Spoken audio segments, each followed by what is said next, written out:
بسم الله الرحمن الرحيم. ألف لام ميم. الله لا إله إلا هو الحي القيوم نزل عليك الكتاب بالحق مصدقا لما بين يديه وأنزل التوراة والإنجيل من قبل هدى للناس وأنزل الفرقان إن الذين كفروا بآيات الله لهم عذاب شديد والله عزيز ذو انتقام. إن الله لا يخفى عليه شيء في الأرض ولا في السماء هو الذي يصوركم في الأرحام كيف يشاء لا إله إلا هو العزيز الحكيم.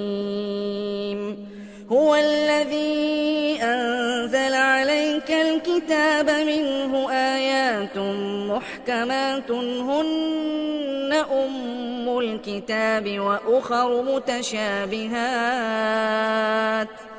فأما الذين في قلوبهم زيغ فيتبعون ما تشابه منه ابتغاء الفتنة وابتغاء تأويله وما يعلم تأويله إلا الله والراسخون في العلم يقولون آمنا به كل من عند ربنا وما يذكر إلا أولو الألباب.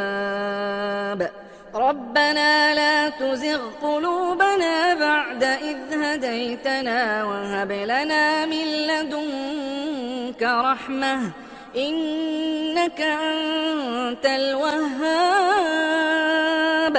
ربنا إنك جامع الناس ليوم لا ريب فيه إن الله لا يخلف الميعاد.